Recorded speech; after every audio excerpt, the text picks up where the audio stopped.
Bien, muy buenos días a todos. Bienvenidos a este webinar que hemos planteado una interpretación que para efectos contables entra en el año 2020 a aplicar en Colombia.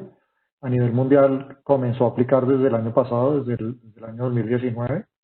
Tiene varios retos, tiene varios procedimientos que deben seguir las compañías para sustentar y documentar lo que la interpretación está pidiendo.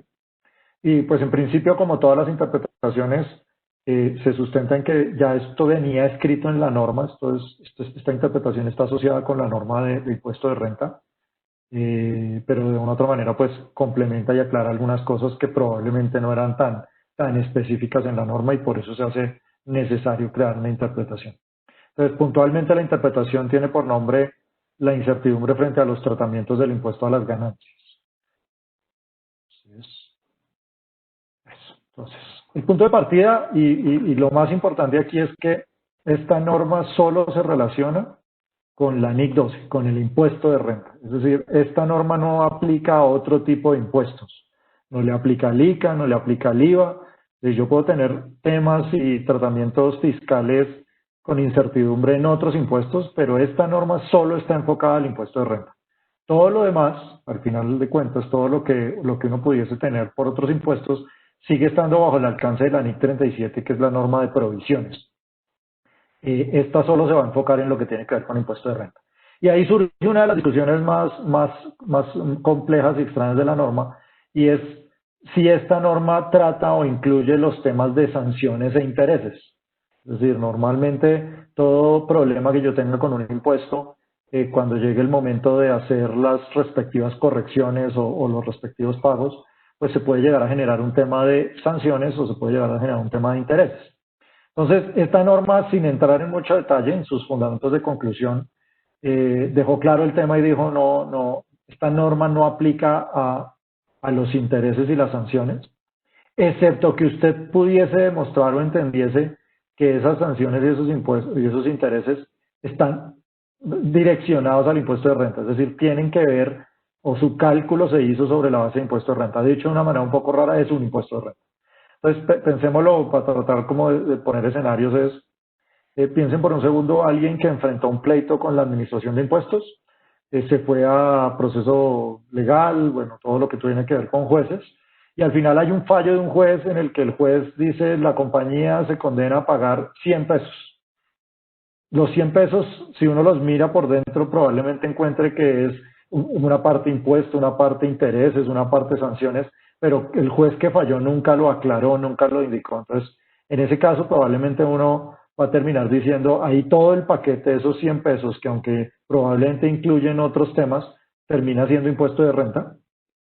Pero cada que sea muy claro, cada que alguien les diga, no, es que la resolución salió y la resolución dice tanto por impuesto, tanto por sanciones, tanto por intereses, pues probablemente uno en ese escenario termine separando las sanciones y los intereses. ¿Por qué termine separándolo? Porque no están bajo el alcance de esta interpretación, sino que están bajo el alcance de la interpretación bajo la norma de la NIC 37 de provisiones. Es un punto de discusión que se abre con esta norma. Vuelvo y digo, en las bases de conclusión, ellos explicaron que no iban a escribir nada puntual, que entendían que cada quien tenía que hacer ese análisis para tomar esa decisión, pero al final acuérdense que esto solo se enfoca en el impuesto de renta. Entonces, el punto de partida de esta interpretación, pues es que cuando uno está preparando su declaración de renta, cuando está calculando su provisión de impuesto de renta, hay tratamientos que no son blanco o negro. Hay tratamientos que tienen algún grado de interpretación. Y esas interpretaciones a veces no son del todo claras, es decir, hay múltiples posiciones. Entonces, esta norma o esta interpretación se escribió en el sentido de ir y aclarar para efectos contables cómo debo yo manejar esas situaciones en las cuales al preparar mi provisión de renta, al determinar mi provisión de impuesto de renta, yo tengo algunas incertidumbres o dudas frente al tratamiento que estoy tratando de aplicar. Entonces, la contabilidad requiere un proceso ahí en ese sentido. Vamos a ver 4 secciones. Vamos a hacer una presentación corta y abrir como una sesión de preguntas, tratar de dar el mayor tiempo de preguntas posible. Esta presentación es bastante cortica y cubre 4 aspectos. Lo primero, y esto es como un ciclo, el ciclo que sigue la interpretación. Lo primero es si yo tengo que evaluar todas esas incertidumbres o temas fiscales, los tengo que evaluar de manera individual o de manera conjunta. Entonces, esa es una primera premisa que hay que revisar. Vamos a mirar ese capítulo. Luego vamos a hablar de cuáles son los supuestos que yo debo tener en cuenta al momento de analizar esos tratamientos fiscales. ¿Cuáles son las suposiciones que debo considerar para poder tomar una decisión de si el tema es hay incertidumbre o no hay incertidumbre? Después, cuando ya tengo claro si tengo una incertidumbre, entonces tengo que hacer una determinación de lo que tengo que registrar en la contabilidad y en algunos casos de lo que tengo que revelar en la contabilidad. Y finalmente, pues como las cosas van cambiando en el tiempo, pues esto tiene, como arranca la norma, esto es una incertidumbre, pues la incertidumbre va cambiando de grado según van ocurriendo hechos, según la administración de impuestos se va pronunciando, según los expertos van analizando, según las revisiones que me van haciendo. Entonces me voy dando cuenta de lo que puede pasar. Quiere decir que todo esto que yo voy haciendo, que es un estimado, pues puede cambiar en el tiempo y yo tengo que empezar a monitorearlo al pasar el tiempo. Entonces vamos a ver esas 4 secciones y vamos a analizar puntualmente cada una de ellas.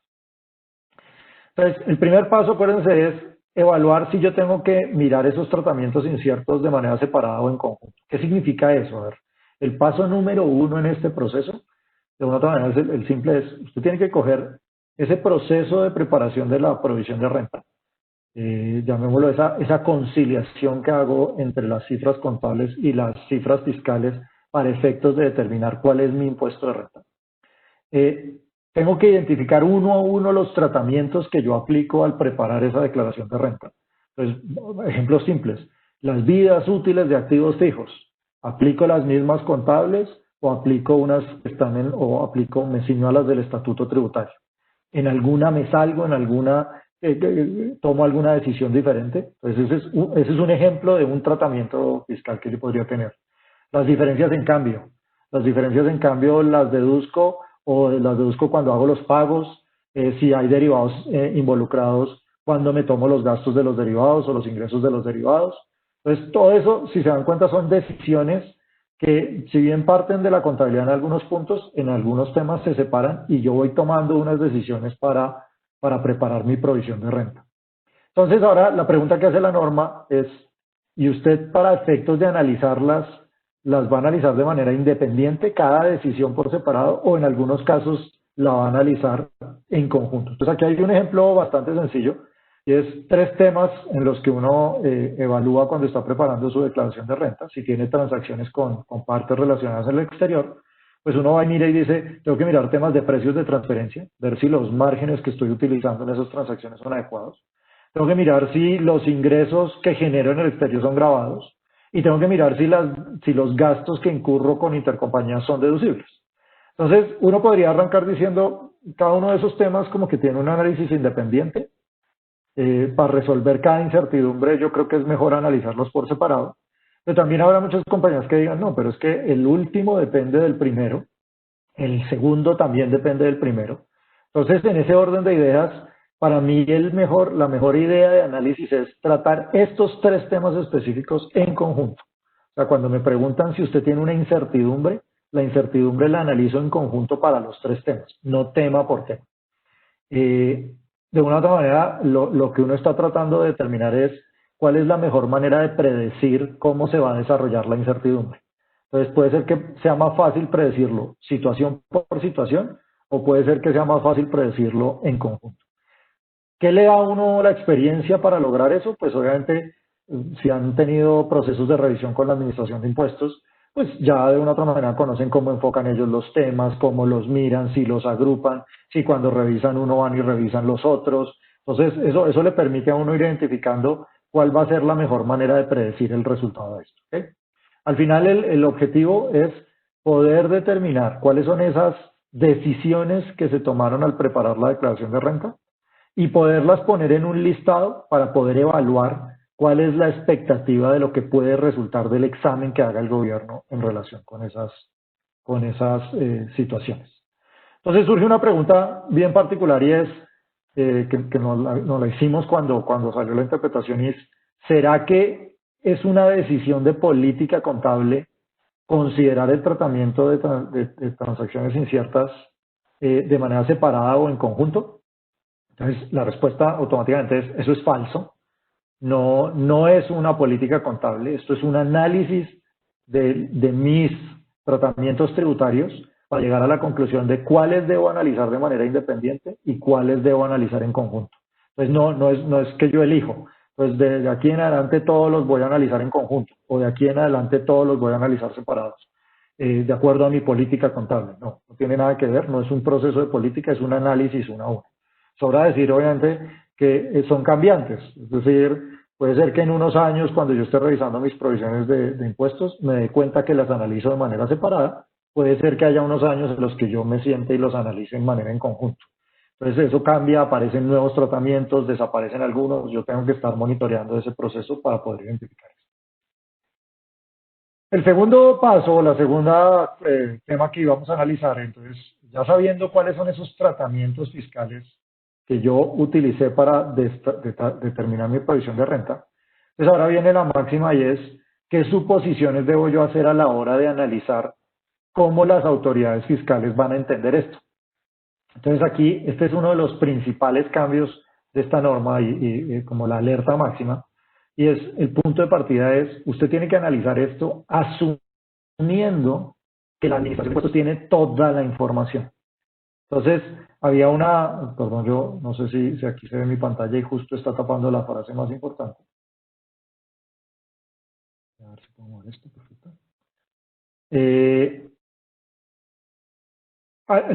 Los que conocimos el FIN 48, una norma de US GAAP que se llamaba justamente incertidumbres en el impuesto de renta, siempre vimos que el análisis de si un efecto de estos iba a tener impacto para la compañía o no, siempre introducía la posibilidad de que lo detectara la administración de impuestos.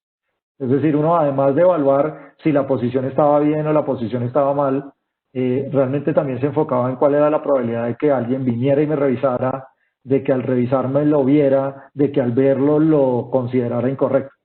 Entonces, había un tema del riesgo de detección. El tema con esta CINIS 23 es que él paró y dijo, no, cuando usted está evaluando este tema no tiene que tener en cuenta el riesgo de detección. Usted directamente tiene que considerar como si la administración de impuestos tuviese toda la información sobre la mesa. Esto no es un tema de si lo van a revisar o no lo van a revisar, sino es un tema de si estoy preparando mi declaración de renta y estoy tomando una decisión en la preparación de mi provisión de renta, yo tengo que evaluar cuál es la probabilidad de que si la administración de impuestos evalúa esa posición, la acepte o no la acepte. Entonces, ahí pasamos al tercer paso, y es pues determinar cuál es el impacto de esto. Entonces, en un término muy simple, tengo todo el listado de mis decisiones para la preparación de la provisión de renta. Tengo toda la información sobre la mesa. La pregunta que me tengo que hacer es, eso que yo decidí, esa decisión que estoy tomando, ¿va a ser aceptada por la administración de impuestos o no va a ser aceptada por la administración de impuestos? ¿Listo? No hay punto medio, esto no es 50-50, no. Esto es o sí o no.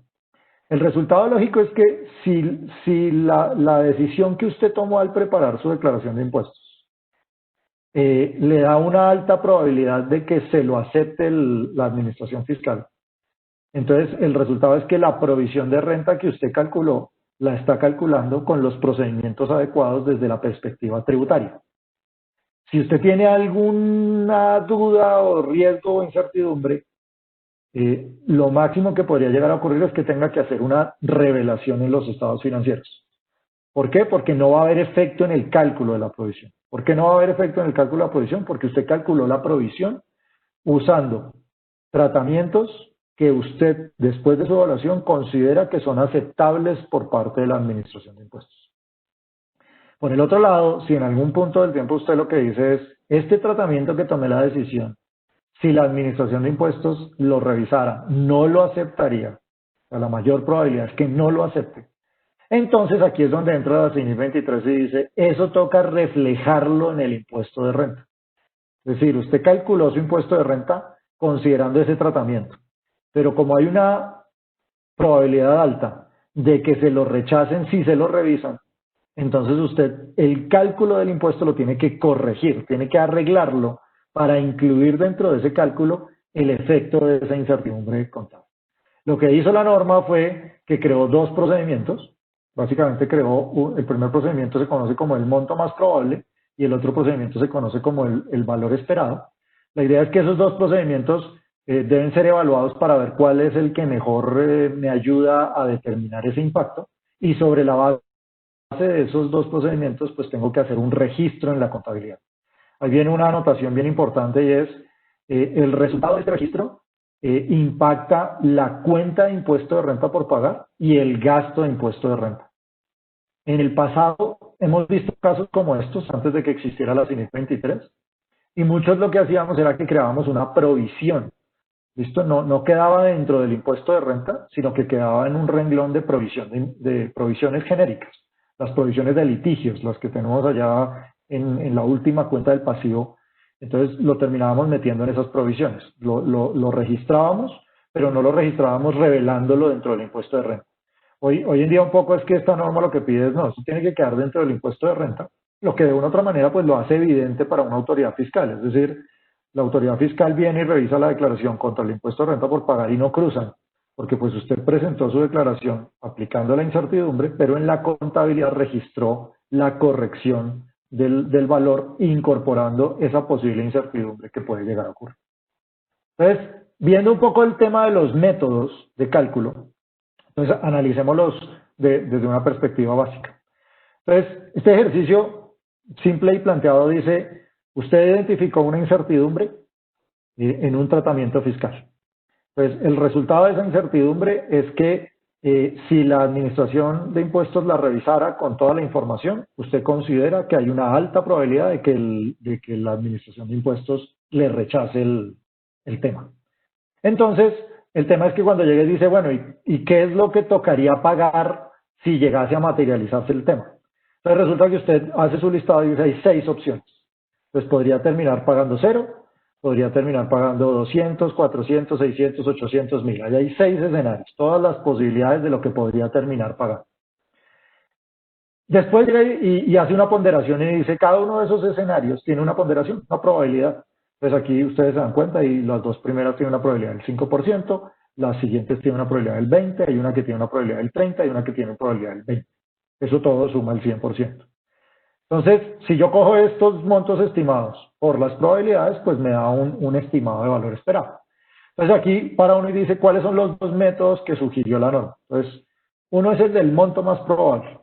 Pues el monto más probable es ese pago 5, esos 800, resulta que son el monto que tiene la mayor probabilidad, un 30%. Entonces, si uno pensara en el monto más probable, diría este es el monto más probable. Sin embargo, aquí hay un problema y es que 30% es muy bajo. Es decir, para uno hablar de montos más probables, aunque este es el que más probabilidad tiene, realmente su peso ponderado es muy bajito. Entonces, por eso aparece el estimado de valor esperado. El valor esperado lo que hace es que coge todas estas probabilidades multiplicadas por sus montos y determina un promedio ponderado. Entonces, en este caso que estamos viendo acá, la sugerencia de registro sería no registre 800, porque pues no es una probabilidad alta, sino registre 650. Pues vaya y registre un mayor gasto de renta de 650 y registre un impuesto por pagar de 650. ¿Por qué utilizó aquí el valor esperado? Porque ninguno de los pagos que usted identificó tiene una probabilidad suficientemente alta para considerarse el monto más probable.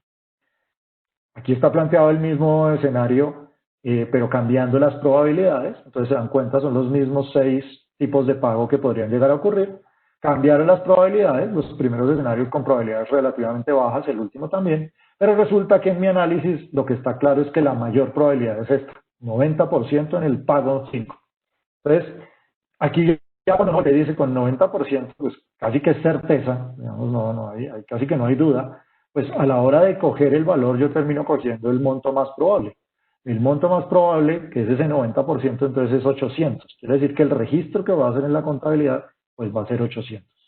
Si hubiera tomado el valor esperado, el estimado del valor esperado, habría tomado 764, pero en este caso, como está planteado aquí, pues resulta ser mejor tomar el monto más probable, que es mucho más acertado. Entonces, esos son los dos métodos que la IFRIC 23 planteó para efectos de medir esas incertidumbres que cuando las estoy evaluando considero que hay una alta probabilidad de que la autoridad, si las revisa, me las rechace, y en ese orden de ideas la norma pide ir y hacer una provisión. Yo aquí voy a hacer un parecito corto antes de entrar en la última sección del tema. Yo creo que es evidente para todos que si uno está preparando su provisión de renta y llega a esos temas de incertidumbre, y en los temas de incertidumbre se asesoró, hizo su propia evaluación, y el resultado fue que cuando tomó la decisión de qué incorporar en la declaración de renta, pues obviamente tomó aquel escenario de menos riesgo, el escenario donde pues este es el escenario más aceptable. Pues lo normal es que uno no tenga que llegar a este tipo de cálculos ni a este tipo de registros, es decir, está haciendo su provisión de renta bajo la lógica de la mayor probabilidad de aceptación por parte de las autoridades fiscales. Entonces el cálculo está bien hecho, el cálculo de impuestos está bien hecho. Esta norma termina entrando solo en el momento en el que yo, llamémoslo, decido asumir un riesgo, a ponerle un nombre, pero más que decidir asumir un riesgo es estoy aplicando una posición que no necesariamente es correcta. Entonces, hay que trazar una línea bien particular, y es si yo tengo errores evidentes, estoy aplicando vidas útiles sobre los activos, estoy aplicando las vidas útiles contables, que están por debajo de la tabla de vidas útiles del estatuto. Bueno, yo creo que ahí uno lamentablemente no tiene mucho de dónde agarrarse, es decir, la incertidumbre es casi total. Usted en la incertidumbre, si alguien viene y le revisa y está depreciando con vidas útiles por debajo de las del estatuto, pues de una u otra manera tiene un tema directo que sería una incertidumbre de alta probabilidad de rechazo por parte de la Administración de Impuestos, que a la hora de calcular la provisión, independientemente de cómo vaya usted a preparar y a presentar su declaración de renta, en el cálculo contable debe incluir el valor de ajuste por lo que podría cambiar. Obviamente estoy usando un ejemplo que en muchos casos es difícil, es decir, hay tipos de activos donde definir lo de las vidas útiles no es tan sencillo, pero bueno, estamos hablando de algunos que sean básicos. ¿Okay? Bueno, esto se hace cada corte. Yo cada que estoy cerrando mis estados financieros, voy y miro mis tratamientos fiscales, voy y miro las probabilidades de que me lo rechacen y voy y hago los cálculos que correspondan. Y como se dieron cuenta, pues yo uso unos estimados. ¿Listo? No conozco el futuro, no sé qué va a pasar, no sé cómo va a resultar, entonces yo lo que tengo es una estimación. Entonces el tema de los estimados, como todos los estimados, es que yo tengo que estar monitoreándolos. ¿Listo? Cada corte de estados financieros tengo que estar revisando. Entonces tengo que ir mirando si eso que yo considere en un momento sigue vigente. Entonces tengo que revisitar ese juicio, esa estimación. Entonces, en ese momento que yo revisite ese juicio de estimación, pues lo que entra es a jugar esa norma de los cambios en estimados contables, la NIC 8, y entra a jugar mucho la norma de eventos subsecuentes, cosas que ocurren después de la fecha de cierre de estados financieros, pero antes de la emisión de los estados financieros. Y en ese orden de ideas yo tengo que con esas dos normas evaluar si de lo que me voy enterando, de los cambios que van ocurriendo, yo tengo que hacer cambios en lo que registré. Si esos cambios hay que volverse a arreglarlos o si esos cambios hay que hacerlos prospectivos, retrospectivos, pues dependerá del análisis que yo haga en el tema. Entonces, ¿qué puede cambiar en el tiempo? Pues aquí hay algunos ejemplos bastante particulares. Lo primero es exámenes que haga la autoridad fiscal o acciones que tome. Entonces, yo tenía dudas sobre un tratamiento, pero definitivamente vi que la autoridad fiscal se lo está rechazando a otras entidades. Entonces, no me ha revisado a mí, pero ya empezó a rechazarlo en otros sitios. Entonces, pues automáticamente eso es una alerta que me dice, bueno, la decisión que usted ha tomado no necesariamente es la más correcta, ya viene siendo rechazada, entonces toca entrar a revisitar la estimación. Cambios en las reglas, pues cada que se pronuncia la autoridad fiscal, digamos, aunque a veces no son temas vinculantes, de todas maneras le van a uno dando luces de cómo está direccionando la revisión, cómo se entiende el proceso, y eso le ayuda a uno a identificar si tiene o no cambios en los hechos y circunstancias. Y pues todo el tema de vencimientos para efectos de revisión. Es decir, cuando las declaraciones van quedando en firme, fueron producto de procesos de revisión, o fueron efecto de procesos de revisión, pero en los procesos de revisión no salió nada, no se identificó nada, no hay el asunto, pues obviamente todo eso que yo pude haber reconocido, pues empezaré a reversarlo y a corregirlo porque pues ya no fue objeto de problema. ¿Qué es poco probable que constituya un cambio? la ausencia de acuerdos o desacuerdos con la autoridad fiscal. Es decir, mientras no haya un pronunciamiento, mientras no haya un encuentro directo con la administración de impuestos, es muy raro que yo cambie de posición. Es decir, si yo tomé una posición y no ha ocurrido nada en el camino, pues no tiene mucho sentido que yo diga todo lo que hice y registré cambió, sino que aquí ocurriría algo bien particular y es que si yo llego a entender que cambió, lo que puedo llegar a identificar es que tengo un error en los estados financieros anteriores, por la manera como lo había entendido anteriormente, sin que haya cambiado nada, pues lo único que puede ocurrir es que estaba mal, no que hubo un cambio en la estimación per se. Bueno, con eso cubrimos el tema y yo veo que hay varias preguntas, Paulita, en el chat. Entonces, si quieres, ahorramos un poco la sesión de preguntas y vamos resolviendo las dudas. Listo, sí, señor. Bueno, la primera pregunta dice, ¿cada cuánto una entidad debe realizar ese estudio de precios de transferencia anualmente? Sí, digamos, sin entrar en la regla fiscal, digamos que es la que establece los plazos para entregar los estudios de precios de transferencia. El tema aquí es que cuando yo estoy preparando mi provisión de impuestos, yo tengo que evaluar si los temas de precios impactan mi provisión de impuestos. Más allá de tener o no el estudio, pues obviamente para poder responder la pregunta, pues lo mejor es tener el estudio. Pero aquí, como es el efecto contable, lo que yo estoy buscando es si yo estoy aplicando unos márgenes con mis transacciones con las vinculadas del exterior y en algún momento esos márgenes empiezo a darme cuenta que están saliéndose de los márgenes de los estudios de precios, pues yo tengo que activar una alerta y ver que puedo tener un inconveniente a la hora de preparar la provisión. Claramente, si tengo el estudio, pues la respuesta es mucho más fácil. Si el estudio lo voy a sacar posterior y que es lo que ocurre normalmente, pues yo tengo que, igual para efectos contables, evaluar cuál es la probabilidad de que ocurra algo en relación con los temas de precios de transferencia. Ya, Paulita, ¿no tenemos alguna otra pregunta? Listo, sí, señor. Dice, ¿cuál sería un ejemplo de un registro que aplique para esta norma? Debe registrarse por separado, es decir, ¿qué cambia versus el registro contable actual, gasto versus provisión? Correcto. Entonces, ¿qué era lo que venía ocurriendo?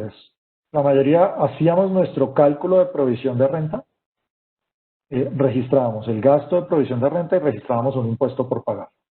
Eso lo hacíamos con las decisiones que tomábamos frente a la preparación del impuesto. Si teníamos alguna duda, porque venía la administración de impuestos y me revisaba, y al revisarme me identificaba algunas cosas y entrábamos en discusión, o si yo en la preparación tenía algunas incertidumbres, en algunos casos llegábamos al punto donde creábamos unas provisiones, no en el impuesto de renta, sino que las creábamos aparte en el renglón de provisiones en el balance. Pues eso es una cuenta que es separada del impuesto de renta, es una cuenta que está en otro renglón. Y muchas veces esos efectos no los mandábamos tampoco por el impuesto de renta en el gasto, sino que los poníamos como un gasto de lo que podía llegar a ocurrir. Entonces, el gran cambio inicialmente con esta norma es que yo ya no tengo que esperar a que me inicien el proceso legal o me llamen y me pongan una resolución de corrección para estar hablando de estos temas. Es decir, nosotros solo esperábamos a que existía la administración de impuestos haciéndome la crítica y en ese momento empezaba a pensar en provisiones. Sino que ahora esto se corre hacia atrás y dice, desde que usted está preparando su declaración de impuestos, que usted tiene que ya hacer una ponderación de qué decisiones pueden ser de alto riesgo y esas de una vez tiene que registrar. Y obviamente el impacto más grande es que ya el registro no se hace en esa provisión y en esa cuenta de estado de resultados, sino que ahora se hacen las cuentas de impuesto de renta, en el impuesto de renta por pagar y en el gasto de provisión.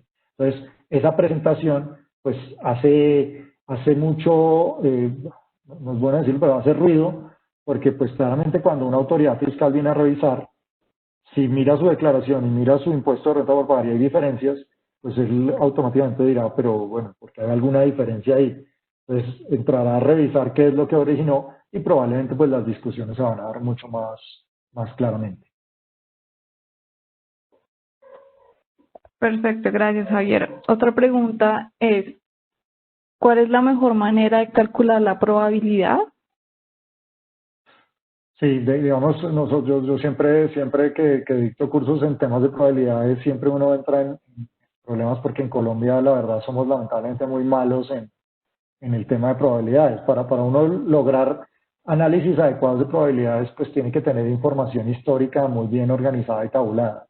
Pues yo siempre he dicho, no sé si han visto alguna vez un partido de la NBA, cuando uno de los jugadores encesta, automáticamente sale un pantallazo que dice el tipo ha hecho tantas encestas, ha hecho tantas asistencias, ha fallado tantos tiros, es decir, viene todo el dato. Para lograr eso, que es una simple estadística, pues alguien detrás está tomando los datos, recogiendo los datos, todo el tiempo está anotando los datos. Entonces, claramente la mejor manera siempre de hacer escenarios de probabilidades, pues es un tema de tener información histórica, doctrina, de haber vivido procesos de revisión, de monitorear procesos de revisión que le hagan a otros terceros. Es un tema de estar pendiente de cómo se mueve el mercado en temas de la administración de impuestos, de tal manera que yo pueda ponderar un poco las probabilidades. Normalmente, pues uno busca expertos que le puedan ayudar y decirle, mire, es que esta situación que usted tiene puede desencadenar en estos 3 tipos de pagos. Normalmente lo que hemos visto es que el pago más común es este. Entonces, a ese la idea es asignarle un promedio y una probabilidad X. Y los otros son menos probables, las probabilidades son tanto. Entonces, no hay una regla mágica, es un tema de estudio, análisis, evaluación. Si se dieron cuenta, todo dependerá de eso, depende del valor que yo vaya a registrar. Entonces, creo que uno siempre debería tender por usar el mejor estimado perdón, el monto más probable. ¿Por qué el monto más probable? Pues porque ese lo que le permite a uno es identificar cuál es esa posibilidad más lógica de que pase, cuál es la más segura de que pase. Si yo logro trabajar con ese escenario, pues voy muy a la fija. El otro, el valor estimado, pues es un escenario en el que yo no tengo una certeza de nada. Entonces dicen, mire, no conocemos nada de la administración de impuestos, no sabemos de pronunciamientos, no ha habido casos similares. Entonces, pues aquí el mejor escenario es a todo póngale el 20%. Son 5 escenarios, póngales a todos el 20%. Porque es que cualquiera de los que está ahí puede pasar. Yo creo que es un análisis individual, cada situación es distinta, no hay reglas, hay que basarse mucho en la historia, hay que basarse mucho en lo que uno va viendo, hay que basarse en lo que ha pasado con otros temas, no solo con el tema que estoy evaluando, sino cómo funciona todo el proceso de revisión con la administración de impuestos. Vale, Paulita. Gracias, Javier. Otra pregunta dice, cuando hay una probabilidad del 90%, ¿cómo diferenciar de un error en la provisión de renta de una posición incierta? ¿Se debería calcular una provisión independiente o al ajuste del cálculo debe seguir la CINIS 23? Correcto. Entonces, a ver, el punto de partida es usted está calculando su provisión de impuestos. Entonces, lo primero que tiene que ver es si algo de lo que hizo para calcular su provisión de impuestos le genera duda. Entonces, si a usted algo le genera duda, la pregunta es si usted en la duda se fue por el escenario donde hay una alta probabilidad de que la administración de impuestos se lo acepte o por el escenario donde hay una alta probabilidad de que se lo rechace. Entonces, si usted llega al escenario donde hay una alta probabilidad de que se lo acepte, aunque es una incertidumbre, pues porque usted tiene una duda, su duda no es tan grande como para decir que hay un problema, quiere decir que su provisión de renta está bien calculada. Está calculada siguiendo los parámetros adecuados de acuerdo con las normas fiscales. En el momento en el que usted calculó su provisión de impuestos, pero ese cálculo lo hizo asumiendo una posición, no me gusta la palabra, pero es la que usan los americanos, riesgosa. Entonces tiene una incertidumbre de algo que usted dice, uy, si aquí la administración de impuestos revisa, hay una alta probabilidad que lo rechace. Entonces, ese cálculo que usted hizo de provisión le falta algo, le falta ese pedacito. Ese riesgo que usted está asumiendo, hoy en día la CINIS 23 lo que dijo es de una vez, en este momento le está cerrando sus estados financieros, de una vez haga un cálculo y el cálculo ya ahí deja de ser el nombre incertidumbre o lo que sea, el cálculo de entrada a formar parte dice, ese cálculo hace parte del gasto de renta y hace parte del impuesto de renta por pagar. Entonces se tiene que registrar en esas dos cuentas. Lo que va a ocurrir en el entendido de cómo si yo no la secuencia es que usted registra eso en la contabilidad, pero cuando llega a presentar la declaración de impuestos, pues aunque usted dijo que iba a pagar 1.000, usted presenta 800. ¿Por qué presentó 800? Pues porque usted tiene una posición que no tomó. Yo creo que ahí hay un lapso de tiempo en el que uno tendrá que evaluar eso. Es decir, si uno llegó al escenario donde vio una incertidumbre alta, pues de una u otra manera eso se llama error en la aplicación de renta, porque usted tiene una incertidumbre alta. Entonces, pues probablemente hay que ver si usted cuando llegue a la presentación de la declaración va a tener diferencia entre uno y otro. Lo que está pretendiendo cubrir esta norma es eso, es si usted toma decisiones con una alta incertidumbre y con una alta probabilidad de rechazo, pues registre las provisiones, déjelas registradas, independientemente de cómo enfrente usted los temas ya de presentación de declaraciones. Ahí valga la cuña, pues, obviamente en Colombia que representantes legales y revisores fiscales firmamos las declaraciones de impuestos, pues obviamente va a ser un tema difícil de enfrentar. Es decir, por un lado estamos diciendo, no, es que debió ser 1000, pero vamos a presentar 800. Es bien paradójico. Pero obviamente detrás de todo esto está el hecho de que las normas fiscales normalmente bueno, son blanco y negro, pero en muchos casos no lo son. Y cuando no son blanco y negro, pues viene todo el ejercicio de juicio y el análisis y la interpretación y el estudio antes de llegar a una decisión y antes de conocer las posiciones. A veces porque el mismo regulador no fue claro en expresar cómo quería ver el tema en sus propias normas. Entonces eso lo hace y eso es lo que origina este tipo de temas. Entonces eso hay que hacerlo a cada cierre. Dale, Paolita. Dice, si la incertidumbre detectada es de la renta del año anterior, cuando ya están cerrados los estados financieros, ¿el valor probable o esperado lo puedo causar en la contabilidad en el año siguiente o en el periodo en que la detecté? Ese era un poco el tema que veíamos ahí en el último slide. A ver, una cosa es de ese año, si ese año ocurrió algo que me hace entender que la decisión que había tomado el año pasado no era correcta, si hay un hecho, un evento que haya ocurrido, salió un concepto de la DIAN. Entonces, el año pasado no existía el concepto, ahora sí existe el concepto. Entonces, ese cambio lo que hace es decirme, esa estimación que usted había hecho, que estaba bien hecha, con la información que tenía, cambió. Entonces, eso que usted está identificando es un efecto en el año en el que lo identificó. Debería ser un gasto en el año en el que lo identificó y un registro en el año en que lo identificó. El tema un poco es si es simplemente que usted cerró el 2019, registró sus impuestos, presentó sus declaraciones, cuando fue a presentar se dio cuenta de algo que no está del todo bien. Entonces ahí, si no está ocurriendo por algo que pasó en ese año, se abre toda la discusión del error de años anteriores. Entonces ahí esa discusión siempre termina en una pregunta fundamental y es si es material. Es decir, si esto que usted está revisando es un impacto material para los estados financieros precedentes o incluso para los del año, pues se hace esa ponderación y puede llegarse a la noticia de siempre cuando hay un error y es que hay que hacer un restatement de estados financieros, una corrección de los estados financieros anteriores. Como cualquier error, es decir, pero si no es material, acuérdense que la NIC 8 para hablar de errores habla de errores de importancia material, es decir, si no es material, si es algo que no vi en la declaración cuando la presenté, hay un diferencial, pero ese diferencial pues no es una cifra que impacte la razonabilidad de los estados financieros, pues normalmente son cosas que se registran durante el año. No sé si han visto cuando ven la NIC 12 en los párrafos de revelaciones, dice dentro del gasto de renta, uno normalmente ve el gasto del año y puede ver ajustes sobre los impuestos de renta de años anteriores. Entonces, ¿cuáles ajustes ve ahí? Aquellos que no son materiales, no son importantes para estados financieros de años anteriores, no se considera un error, pero obviamente son gastos que no son de la renta del año corriente, sino son de la renta del año anterior. Entonces, ese es el proceso y el deber ser. No son buenas noticias nunca, es decir, siempre que aparece algo que lo pone a uno a dudar si el año anterior estaba mal, pues siempre hay un análisis desgastante detrás de todo eso. Vale, Paulita. Gracias, Javier. Otra pregunta dice, ¿esta incertidumbre puede incluir el cálculo en la autorretención especial? Porque la DIAN puede tener discrepancia con la base que se tomó para el pago. Y la autorretención es un tema de renta. Sí, indudablemente. Acuérdense que esta CINIP 23 está relacionada con temas de renta. Entonces, cada que yo esté mirando un tema de renta, llámese pago anticipado, llámese cálculo de provisión, llámese estudio de precios de transferencia, todo lo que esté mirando que tenga impacto sobre la renta, tiene que entrar en este análisis para efectos de los cálculos que yo tenga que hacer. Entonces, voy a simular un poco, entendiendo la pregunta es, yo vengo aplicando una retención, una autorretención, y resulta que la estoy haciendo con el porcentaje que no es.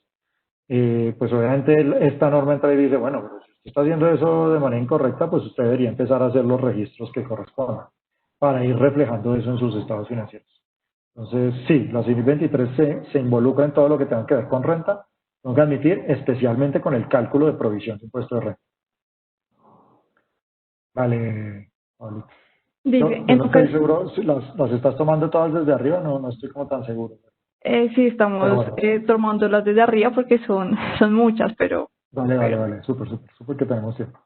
Dice, en ocasiones la DIAN emite conceptos en el mismo periodo que se contradicen y son interpretaciones que frente a la ley no tienen sentido. ¿Debe registrarse en la provisión una incertidumbre en este caso? Sí, digamos, eso yo creo que se ha vuelto como lo más común. Sí, de hecho hay temas tan complejos que incluso uno mismo y ellos mismos pues, a veces nos contradecimos en las posiciones. Nuevamente, vuelvo a lo mismo, yo soy el responsable de pararme y mirar el tratamiento fiscal que estoy tomando como decisión y de evaluar si en mi entendimiento y con la información que tengo, considero que hay una alta probabilidad de que me lo rechacen o una alta probabilidad de que me lo acepten. No hay reglas mágicas, cada quien hace un análisis independiente de lo que está ocurriendo. Que vayan apareciendo conceptos, pues en algún momento que haya dos que se contrapongan igual, uno tiene que ejercer su criterio y su juicio y tomar una decisión de cuál de los dos le parece el más lógico. Si a uno le sigue pareciendo más lógico el A, pues resulta que al mirar eso, y esa es la posición que yo tomé, pues se supone que el resultado es que el tratamiento fiscal que yo estoy aplicando es el que considero con una alta probabilidad de aceptación. Entonces no tendría que aplicar un registro porque ya el registro está hecho siguiendo las reglas fiscales. Pero es un constante monitoreo, es un constante revisar posiciones, es un constante entender cómo se va moviendo, pues aunque la administración de impuestos tenga dos, hay que mirar cómo viendo con quienes son revisados qué pasa, bueno, en fin, todo lo que toque evaluar para tomar una decisión es si hay una alta probabilidad de que a mí me rechacen una posición fiscal. Vale, Paulita. Vale, la otra pregunta dice, ¿con qué periodicidad debemos hacer el análisis basados en la CIMIC 23? ¿Será requerido por la revisoría fiscal como parte de los requerimientos de información de la auditoría de fin de año? Entonces, y arranquemos y ahí voy a aprovechar algo que no está en la presentación, pero que es súper importante. Digamos, acuérdense que cuando uno está preparando los temas de provisión de impuestos, en el periodo de cierre de estados financieros aplica la NIC 12, pero en los periodos interinos, no de cierres de estados financieros, sino interinos, se aplican las reglas de la NIC 34. Son dos reglas distintas.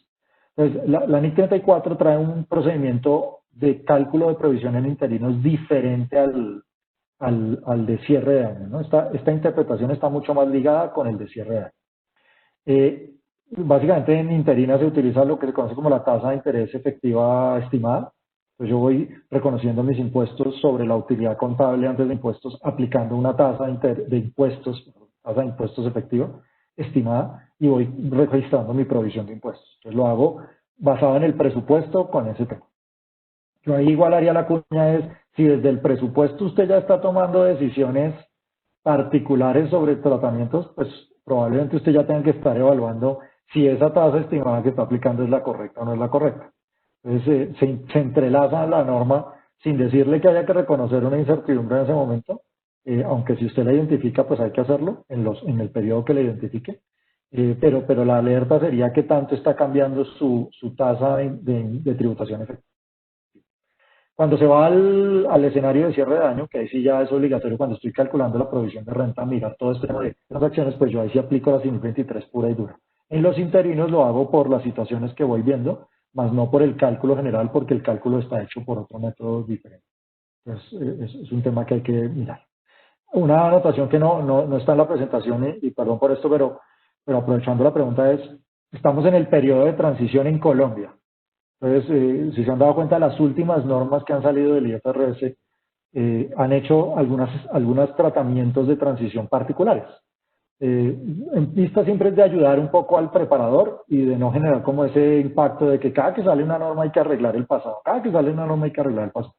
Entonces aquí la norma, como ha sido habitual en las últimas, creó las dos posibilidades, es decir, usted como compañía puede reexpresar sus estados financieros de años anteriores.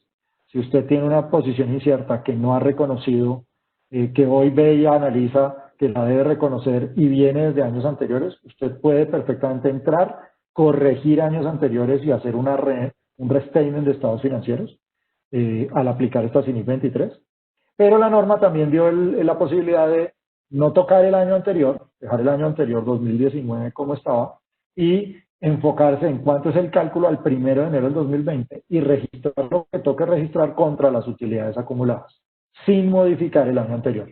Pues es una opción de transición que dio la norma, pues obviamente hay que revisarla ahorita en el proceso.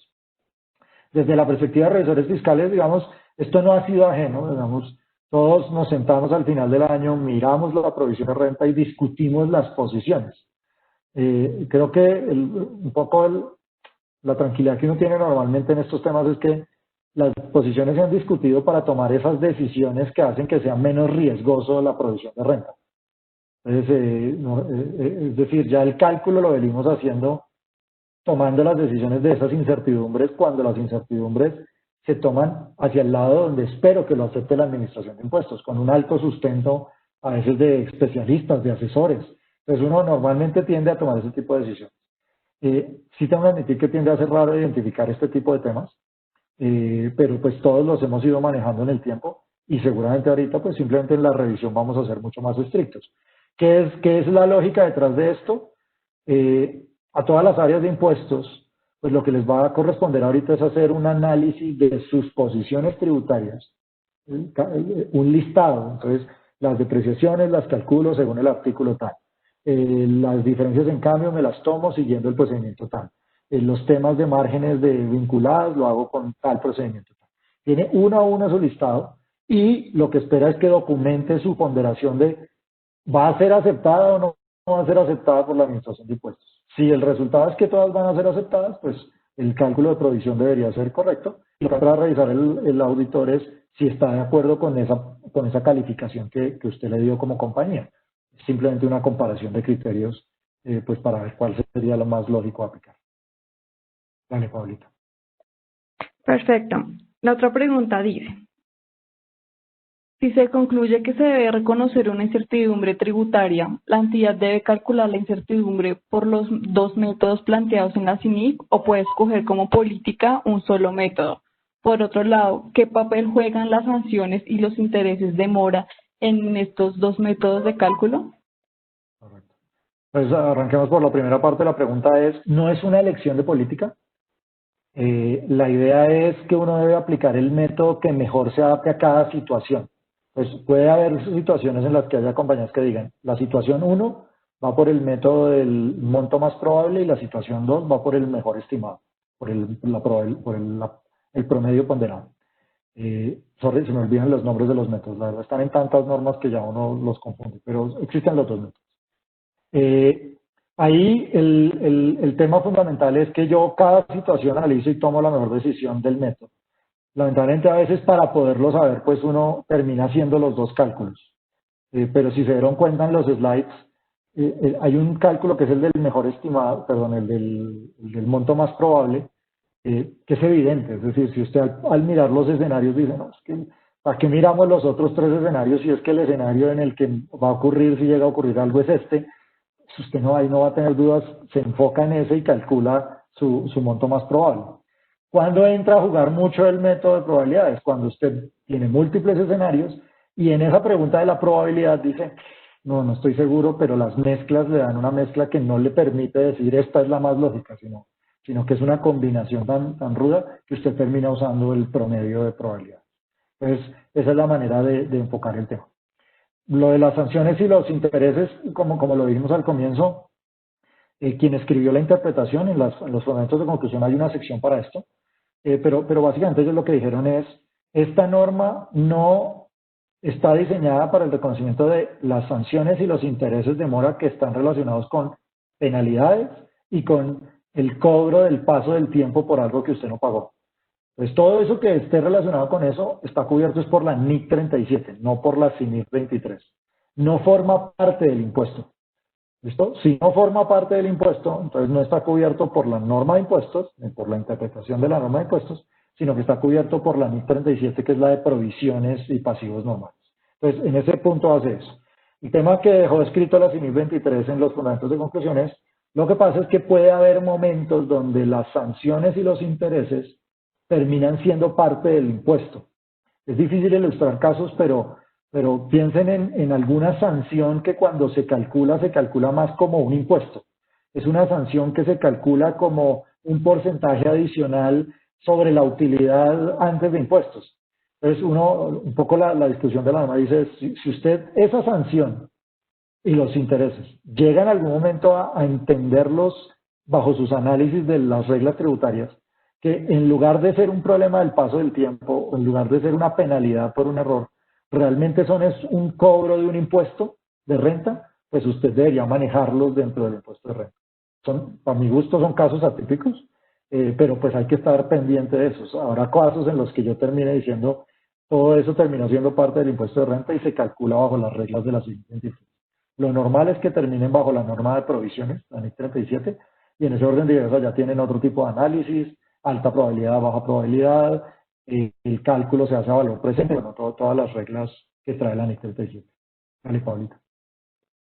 Listo. Otra pregunta dice, ¿cuál sería el impacto de esta provisión sobre la conciliación de la tasa efectiva y cómo es la mejor manera de presentarlo en el estado financiero? Y digamos que el efecto lógico es que al hacer la provisión, como la provisión queda dentro del gasto de renta, dentro de la provisión de renta, pues el efecto que tiene es que afecta la tasa efectiva, porque la tasa efectiva es ese gasto de renta dividido entre la utilidad de impuestos contables. Entonces, más allá de presentación o no presentación, volvamos a lo básico, y es que la CINIC 23 lo que dijo es que ese es el cálculo de la provisión de impuesto de renta. ¿Listo? No es que esté separado en reales e incertidumbres, no. Es que para hacer el cálculo de la provisión de impuesto de renta, usted tuvo en cuenta todas las reglas que usted conoce y en esas que tuvo duda también tuvo en cuenta esa regla que tuvo duda. Pues al final, esto más que ser un tema de, es que esto es una incertidumbre o no es una incertidumbre, esto es un cálculo de la provisión de impuesto de renta. Al ser un cálculo de la provisión de impuesto de renta, afecta el gasto de impuesto de renta y al afectar el gasto de impuesto de renta, pues el efecto que tiene es en la tasa efectiva que se ve en las revelaciones de los estados financieros. Al haber un mayor gasto, pues la tasa efectiva de tributación debería ser más alta. Supongo que habrá algunos que optarán por revelarlo, ya es suficientemente evidente, ¿no? Pero dirán, no, yo estoy calculando la provisión así y estoy haciendo provisiones por incertidumbres que tengo de tanto. Suena raro, al final es el gasto de renta, ¿no? más que un problema de incertidumbre. Dale, Pablito. Vale, dice, si la DIAN tiene una posición desfavorable para el contribuyente, pero la jurisprudencia del Consejo de Estado ha sido favorable, ¿debo hacer reserva?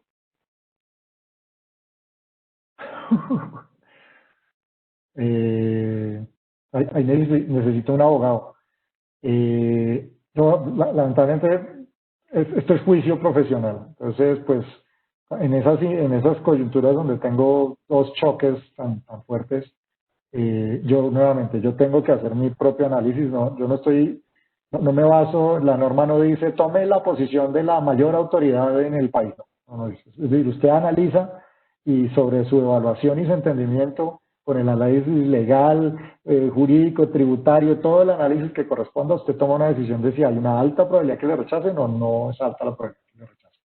El hecho de que empiece a haber fallos ya de autoridades de mayor nivel, pues empieza a crear mayor duda en uno. Es decir, una cosa era la DIAN pronunciándose, yo con mi entendimiento me evaluaba, ponderaba, pero ya otra autoridad con un peso ya de un juez fallando, pues obviamente ya un fallo es algo un poco más complicado.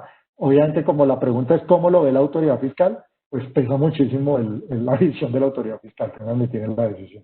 Más allá del fallo otro, pero el fallo otro no ayuda porque quiere decir que en un pleito que entre con la administración de impuestos, pues voy a terminar en el pleito en la otra instancia. Entonces, a evaluar les digo, no hay reglas en esto, lamentablemente. Esto es juicio profesional.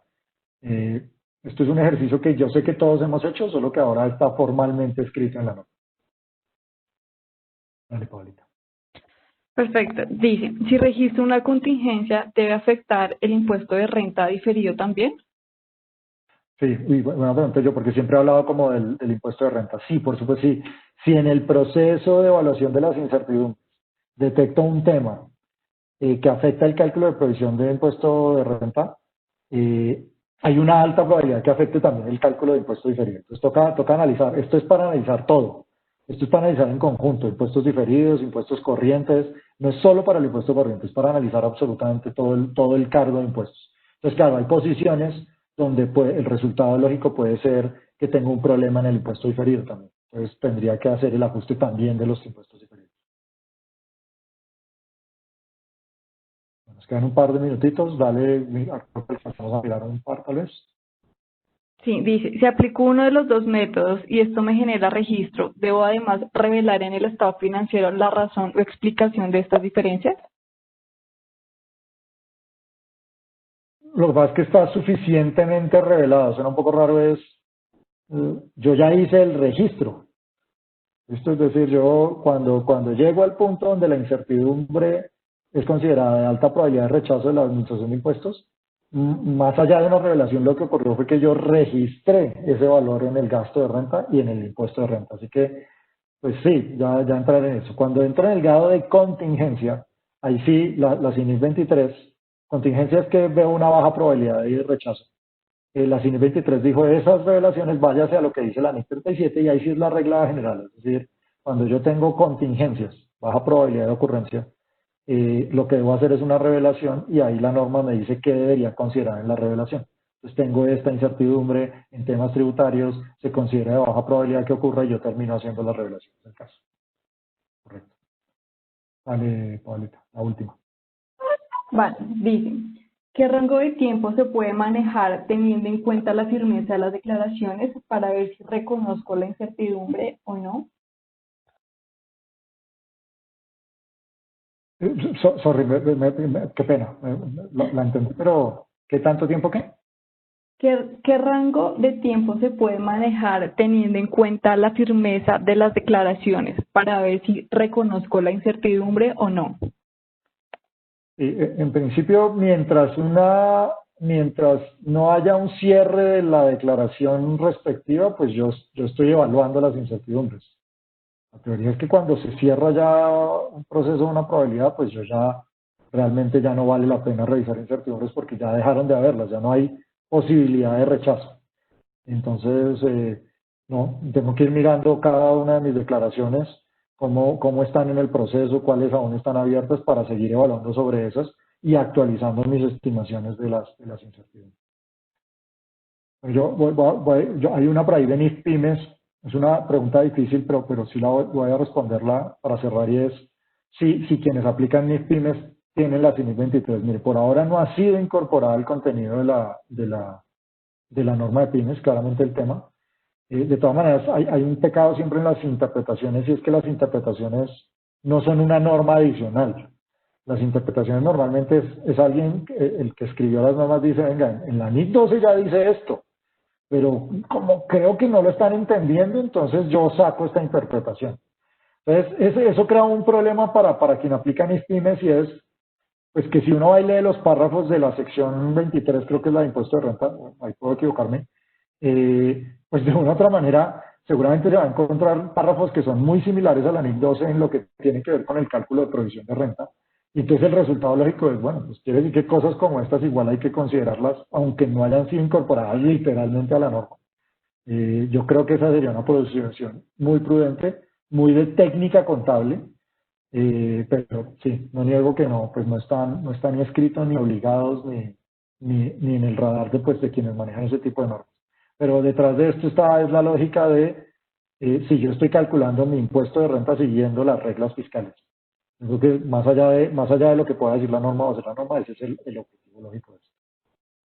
Bueno, yo creo terminamos ahí. Sorry, tratamos de abrir el mayor espacio de preguntas. Sabíamos que iba a haber muchas.